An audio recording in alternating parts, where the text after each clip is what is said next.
Gaming. But there is a massive mid-game spike on the side of Griffin. But if Damwon can weather the storm, there will definitely be some bright skies waiting for them. Oh, yeah. Post 33, 35-minute mark. They definitely have that kind of a draft for sure. They do have a lot of physical damage, though, so we'll see how that goes for them. Atrox. Whoa. Whoa, I don't know what that was. Atrox, Olaf, Lissandra, Ezreal, and Lux. This team does have some... It has a little bit of punch at one item, but really it gets very, very powerful in the mid to late transition and then begins to taper off and essentially act and conduct itself the same way throughout.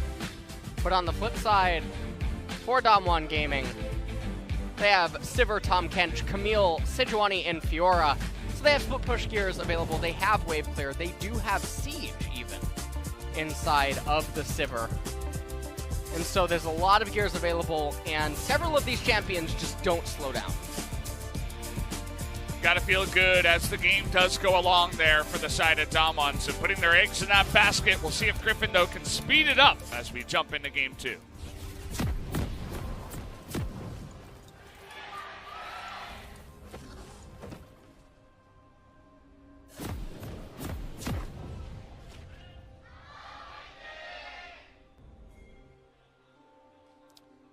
(2019) LCK Summer. It's heating up here, guys. It is getting pretty hot, though. It is. In Seoul. It's not quite at the point where you go outside and you walk 10 feet and you're drenched in sweat. It's not quite there yet. Not yet. It's coming. I feel like it's not super humid. Oh, and then there's monsoon season next month. Oh. I almost forgot about that. Now I'm getting excited. Thanks, LS. Yep. I know that you're looking forward to it. Monsoon season's fun, where it rains basically every day, and you can bring an umbrella, but the winds are really strong, so you end up breaking probably one or two. Yeah. Not out of anger, but the wind actually just takes it out of your hand or blows it upside down, which can actually happen. You know, the interesting thing about the monsoon season is just you really never quite know what you're going to get in terms of rainfall, and then some days it's really scary. Yeah. It's really scary. And if you live in an apartment here, the windows are always shaking and making noise. Oh, it's terrible. Yeah, I know you have to deal with that. Can't even turn on the AC. Gets bad. Why can't you turn on the AC? And well, it depends. If you have the Korean in-house units that they have, you know which ones I'm talking about? Yeah, yeah. They don't have them in America like that. You mean the standing units? Yeah, the standing units. Yeah. If you have those, it's fine. Okay. But if you have the pre-built-in air conditioner units that they have in the walls and in the ceiling, sometimes they just start flowing water. Everything just starts getting wet. It's really bad. Oh, I didn't know that. Oh, it's scary. It's awful. It's an absolutely dreadful feeling. Sort of like playing Atrox against Fiora. It's an absolutely dreadful feeling. It is. It's a bad one. Taking a look at all the runes here across the board. Nothing too unorthodox or out of the norm present on either side. And you get the Klepto for the Fiora to just dunk on your lane even harder. You're not feeling any pressure up against the Aatrox, so you're just kind of chill and build up that gold as much as possible, and you end up getting a pretty massive lead. Kleptomancy on the Fiora. A little bit surprised. You can't actually change, well, obviously you can't change champions, nor can you know the runes of the opponent, but when they went into the game, I'm surprised that Chovy didn't say, okay, I'll go top lane, and make it so that Fiora doesn't have a rune. That would probably have been the best choice, to be honest, as long as Sword would be comfortable going up against Showmaker in mid. Yeah, I'd have to agree, and there have been times like this before where teams have done it. Yeah. Yeah, Freaka. We've seen it many times. I mean, even at Summit from Sandbox went mid a couple times. We saw a couple of random stuff like Darius mid. We saw I think it was taller or someone brought a Darius mid. We had a Gangplank mid. Gangplank mid is really good against teams that want to try to mix up the draft, and they end up with a Kali in mid. He's really good against the Kali. He's also able to do okay against Aurelia in mid lane. So definitely some versatility is possible. Doesn't look like Griffin wanted to try to go that route this game, and already the bottom lane for Griffin doing a fantastic job dishing out a lot of poke to Salt. Nuclear does have the teleport available. Barrel not quite as fortunate. See that Canyon trying to help out their bottom lane, puts that down, and it was an unfortunate timing because the lane was pushed. So Lehens and Viper just walk over. They're like, okay, thank you for the extra gold. We'll take this out. Our ward was about to die anyway. And the lane dominance, again, is prevalent here in this game, at least so far in the bottom lane. Oh, no, but no, it's fine. Except for posting right at the very end there. We're having a pretty standard game here so far. Not too much chaos, and starting to look very similar to game number 1. Not a lot of chaos unfolding. Both junglers just sort of farming it out, but you can see that Tarzan's route is a little bit off kilter. He has the 7-10 split going on. When you have the golems and the Gromp up, but nothing in between, yeah, feels quite bad. 7-10. Still ahead on CS over Canyon. Canyon took a little vacation in this game. And now Tarzan's waiting for him here. Man. And Canyon just going to face check it. See if he can get away from this one. Looks like Undertow comes in. Really good amount of damage, though. Yeah. Even though Nuguri is coming, it shouldn't matter all that much. Oh, man. Ult is coming through here as Sword is really trying to show his dominance up here on the top side. This is definitely not a favorable position right now for Dom1. And you can see that Chovy, he's completely content here in the mid lane, and also Showmaker really going to be gimping his build for early into mid transitions. He rushed Mercury Tread on Camille.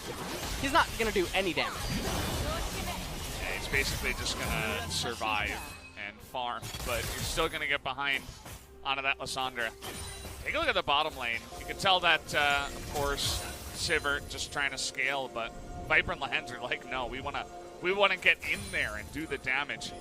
Obviously, the shield max here on Lehens is being highlighted. They go Guardian here for the Lux, which we have seen before.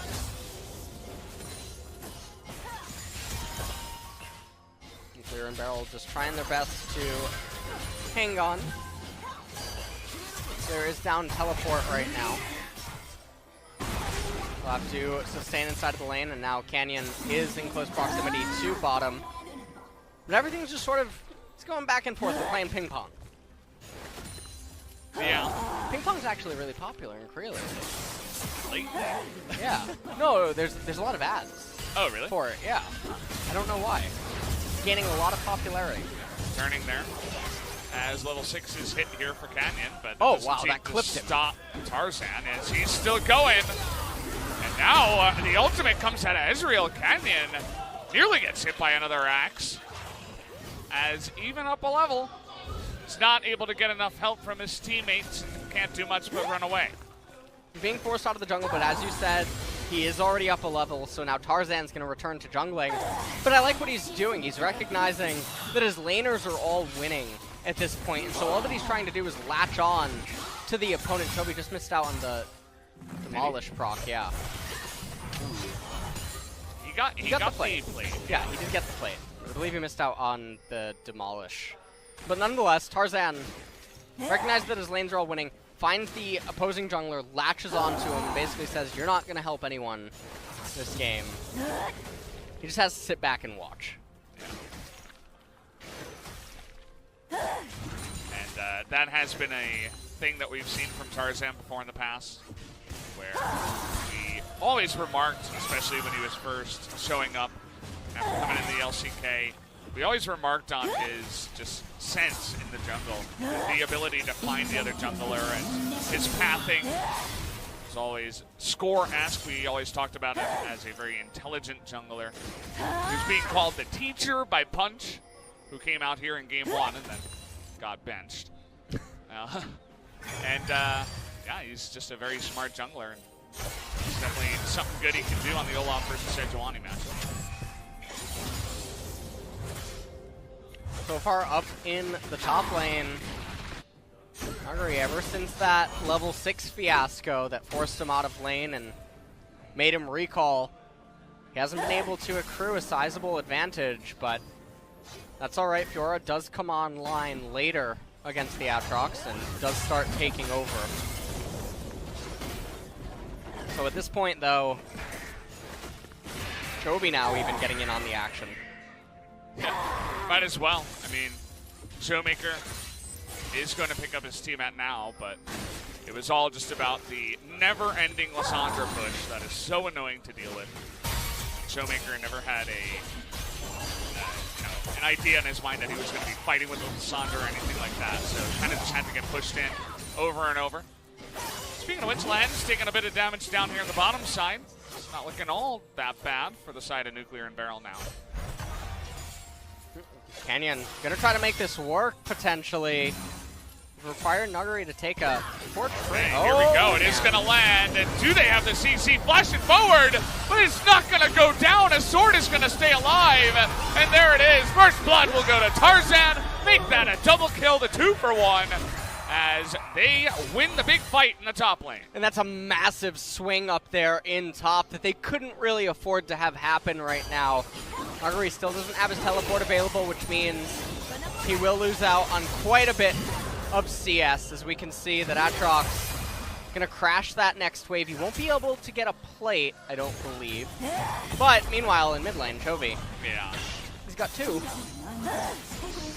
Might even actually be able to get 3 within a couple of minutes. You'd have to imagine. I mean, it's just a non-stop push, and the Lissandra pick seemed to work out, as now Lahen's in a little bit of trouble here. Does have his flash, but oh! Thomas Kench! That's really surprising, but it comes at a really important time for Damwon. They needed a break, and they finally got it somewhere. Lahen's too slow to react on the flash.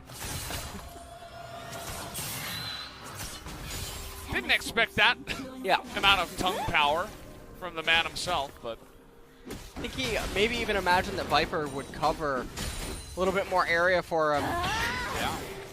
We'll take a look at this as well, so watch this. They end up going, but they just weren't quite able to do it at the same time, and Nuguri a little bit slow right there, and it was just what they needed for Griffin to turn this around. No flash, no flash. 잡고 빼. 잡고 빼. 카메라 가서 잡고 빼. I'm gonna push top, and another replay on this.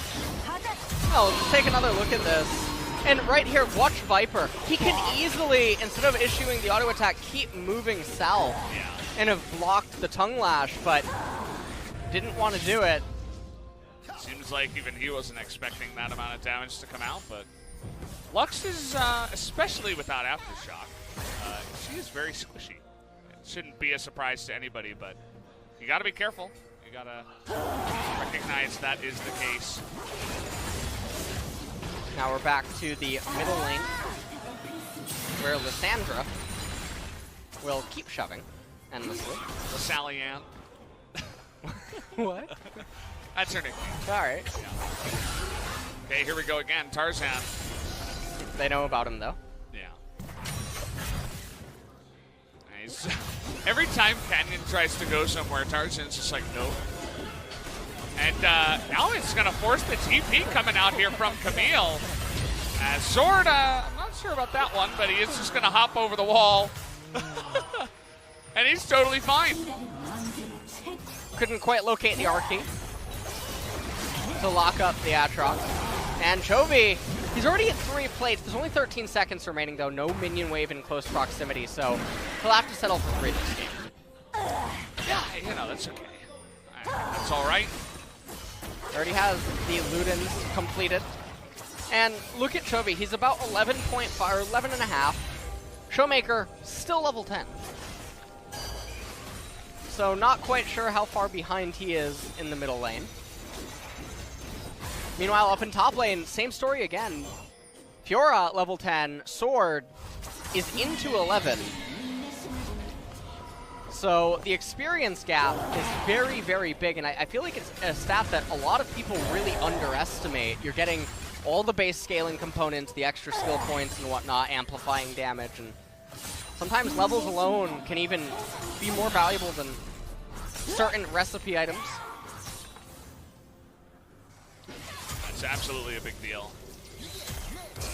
We did talk about this before, how Damwon, they're kind of playing for the long game. Obviously, these lanes are not going very well, especially that top lane where they thought they would have a bit more fun with the Fiora versus the Aatrox, but that's not been the case. But let's see if they can hold on for another 15, 20 minutes. Maybe then we can slowly see this game turn around, but I'm not sure that Griffin is going to let them get there. Someone, I mean, they're only down 2,000 gold right now. We can maybe assume that it's about 2.5 after the Rift Herald's going to be used. So it's not catastrophic yet, especially when you consider their scaling. Griffin's really looking to be about 5,000 ahead at 20 for you to consider them truly ahead, ignoring player skill and whatnot. We're just talking comp to comp, and a lot of that just has to do, again, with the base scaling of the champions, but also how well do they effectively scale into future item buys. So now Ravenous Hydra completed for both top and mid laner, as both teams are just going to continue to posture. No one really cares about the Cloud Drake. Yeah. As yet again, they want to make something happen up here against Sword. Sword doesn't seem too bothered so far. Like the way that he's just taking trades, never committing so much, just looking for the sweet spots on his Q. Shelly doing a little dance, but he's going to have to do some work here and knock down the turret. There it is, first blood turret going the way of Griffin. And as you mentioned, just about 2.5 thousand gold ahead now is the side of Griffin.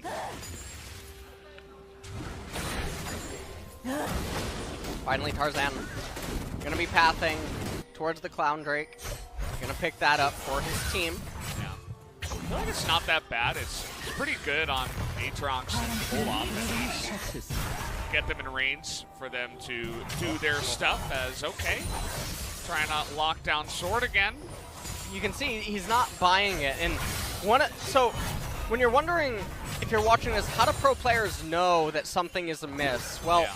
Olaf's on the right side of the map. There's no sign of Sejuani. You have the wards on the right-hand side jungle. She hasn't been spotted in a while.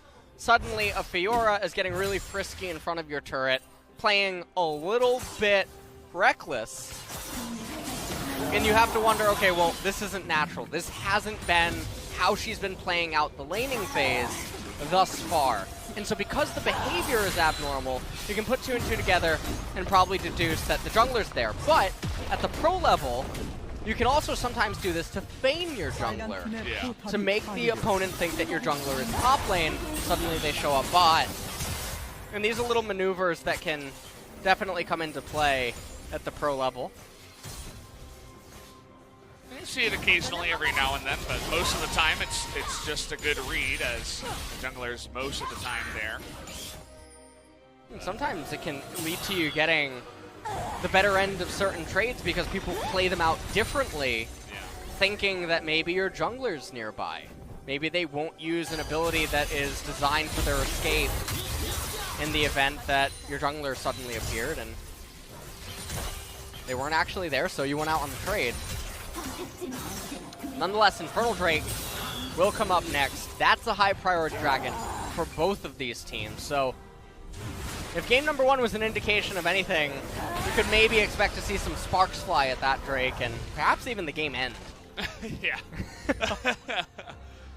Except this time it's actually the Infernal Drake and not the Ocean Drake for Dom1.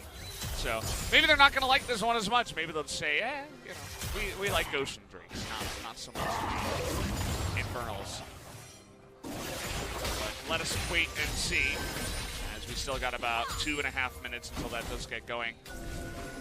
And Griffin, they don't seem in a rush at all. They're playing this very methodically, not really trying to force anything or going for any big gangs or anything like that. They're just farming up, you know, keeping with the lead that they've already built themselves in the early game. And they'll be looking to make their move before things get too late. As you did mention before, you know, you don't want it to go to 35 minutes plus, because then you got Fiora, Sivir, Camille, and a bunch of ways to get them around the map, and some CC in your jungler. So, no doubt Griffin will be making their move eventually, but that time is not yet in this game. And 2,500 gold is all that separates the two teams right now, and so, in theory, you would say to yourself, well, Griffin didn't accrue the type of sizable advantage that one would maybe hope, knowing that you're going up against a scaling team composition. But we mentioned that they do have the mid-game spike. They have the mid-game power. And fortunately for them, the Dragon's actually spawning at a point where the second items haven't quite come in just yet. And because of the way that some of the champions have itemized right now on the side of Dom1, it can actually be a little bit problematic for this impending team fight. And if the Infernal goes over on the way of Griffin, it really helps them go toe-to-toe against the scaling components on Dom1. Yeah. So that extra bit of scaling through the Drake is going to help them do a little bit of that, as well as Canyon just can't get enough of this top lane. It's not really going to help out there as Showmaker takes a big chunk. It's really surprising. Because top lane influence right now, we've even heard some top laners talk about how he's back again. They really want. All right, well, we'll give it another shot here as the stopwatch will come in, and Sword doesn't really care about that. He's already level 14 here as well, up against level 11 Canyon, so nothing hitting, and he just easily gets away. You ever get the really toxic player in your solo queue game who keeps spam pinging you and demanding that you gank their lane? Oh, yeah. That's what it feels like right now. Canyon's being held hostage. But then it's not in a good spot, but you're like, okay, fine, I'll do it. And then when the gank goes wrong, they question mark me. Or those are the best. Is it the jungler who keeps trying to force the agenda? Those are more rare. Those are pretty rare. They just never give up. Yeah. Like, no, we have to do this right now. Yeah. Now or never. Sort of like this. Now, see, this is the awkward moment. Oh, okay. Oh, boy. All right. Oh, boy. Okay, get lasered in the back, too. It actually tickled her. Yeah. That didn't really do too much. Lux doesn't really do damage in the support role. Let's take a look here. So, Ezreal, 211 AD, 40 AP right now. See the amplification. Okay. 232. You got 4 AP.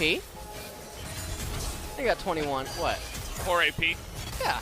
Yeah. Or ability power. It's nice. Got 21 AD. Yeah. 2 longswords. And every lane is winning.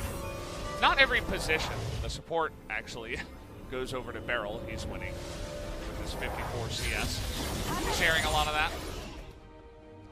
It's a very powerful Infernal Drake at this point in time. It really helps them at arguably their strongest point inside of the game is going to be the 2 and 3 items. So see what they can end up doing with it.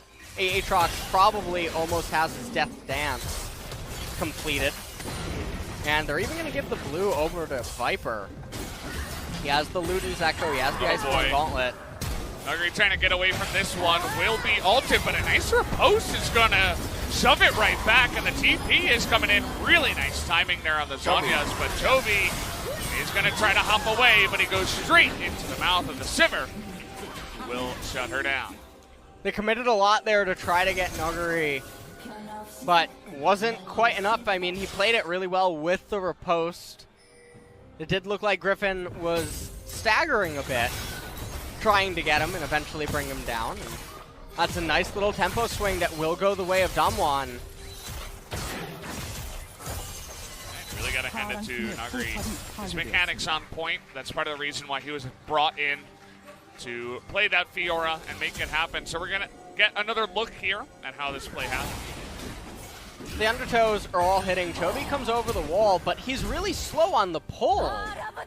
And you can see there, right at the end, people might be wondering, well, why doesn't he press R right away? That's actually, what I'm thinking is a little bit of a mind game where he's anticipating that Nuguri will press the riposte sooner, doesn't see it, eventually goes for it at the point of no return. Nuguri ends up casting the riposte, and it was really well played by him. The leveling game definitely successful for Damwon. And that Fiora is getting massive. Ravenous Hydra and Trinity Force. And you can see that Sword is absolutely respecting them right now. The gang's up in the top side under that turret, not so much, but the second that, you know, Fiora does well in a fight, gets a couple of items, Trinity Force now. He's like, okay, I'm ulting and flashing, pressing all my buttons to get away. Camille, not quite as fortunate, doesn't have the Trinity Force completed yet. And so we'll see what ends up happening there. It's a very nice Aatrox skin. You ever realize that when he ults, he looks like a giant moth? Kind of, yeah. I never really thought of it that way, but I think you're right. Just watch him next time he ults. Okay. All right, he's been ulting a lot this game. They've been really trying to get, you know, they've been trying to kill him. It comes out of the cocoon and yeah, becomes a moth. Yeah. Do moths come out of cocoons? When a caterpillar, you know, I don't know the process, but you can either end up with a butterfly or a moth. Are you sure about And that? Pokemon taught me that. No, but it's not Pokemon. Yeah, I mean, we saw Sword and Shield before.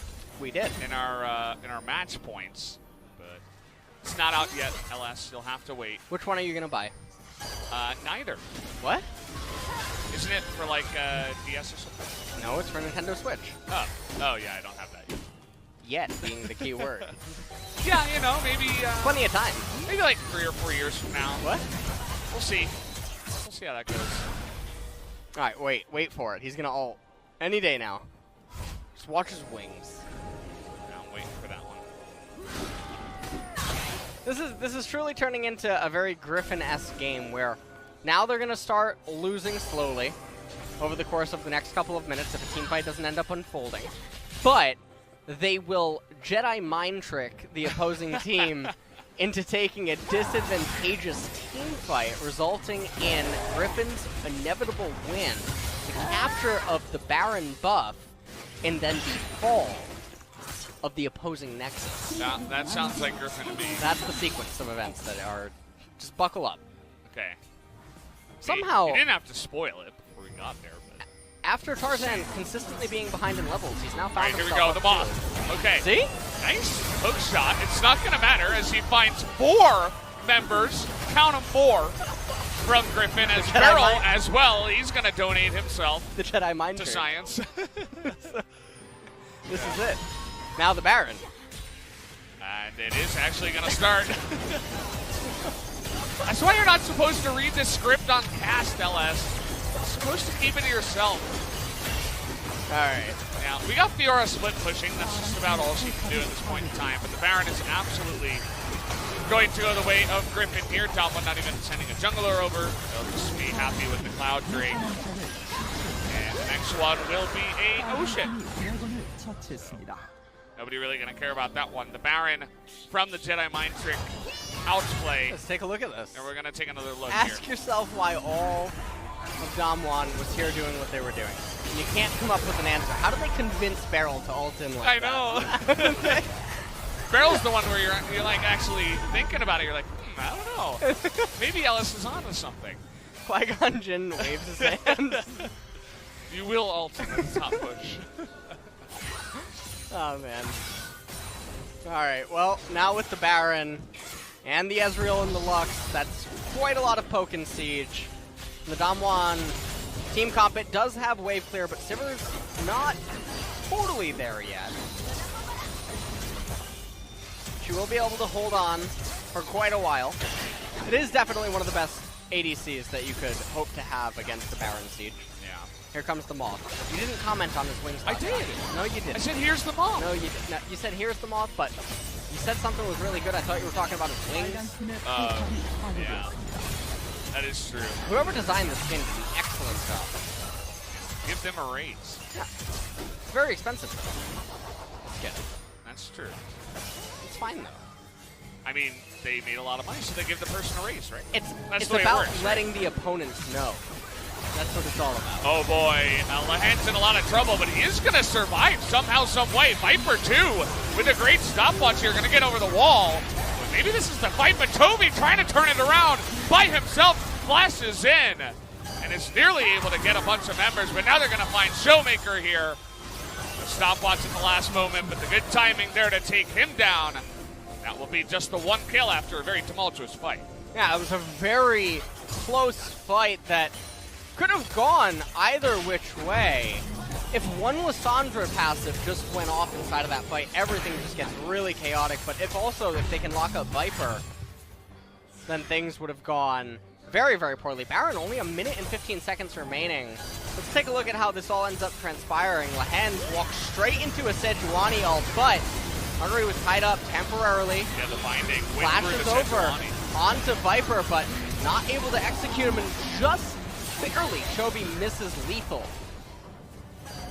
on one of the targets. Showmaker barely able to get away at the very end, but ends up eventually being caught, forced to use his stopwatch.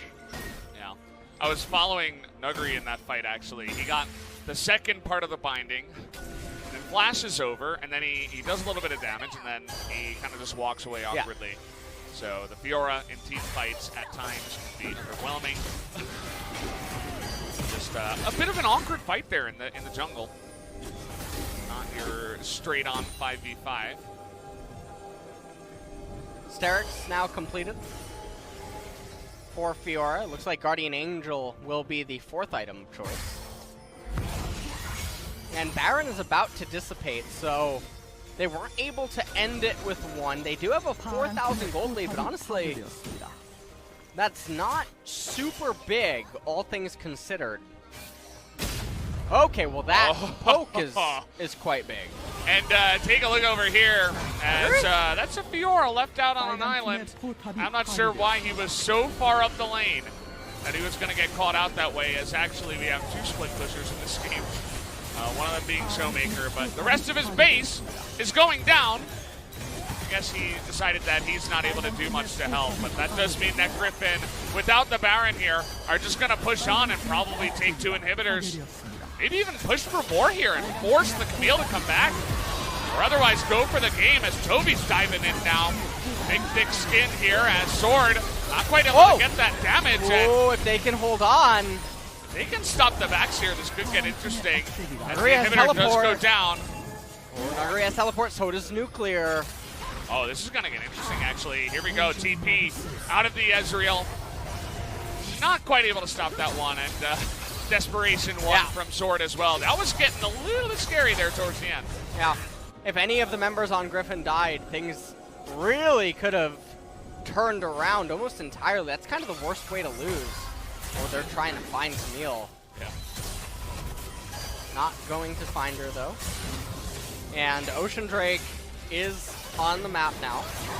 And we can take a look, everyone was on a little bit of a different page. As the inhibitor, you can see the bottom one, received quite a bit of damage, but didn't end up getting killed.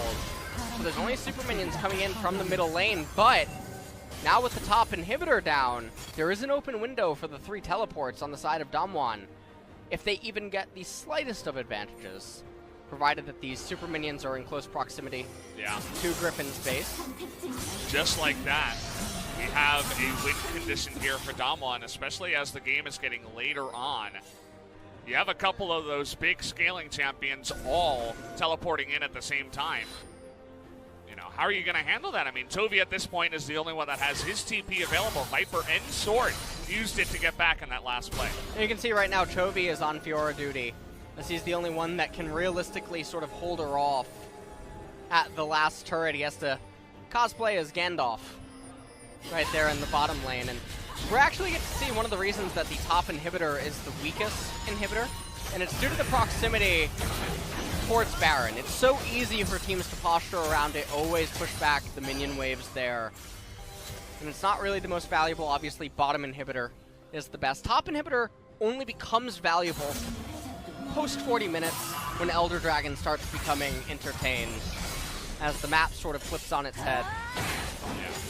And take a look at this. They actually spotted Showmaker coming on in. There were pings from that control ward, so both Viper and Chovy are down here in the bottom lane, really taking the split push seriously. This game is about to get really interesting as we do come along here. 35-minute mark about to be overcome.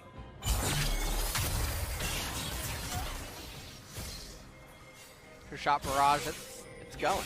Left the map now. It's like a shooting star. Yeah, see you later. Chovy really trying to hold this.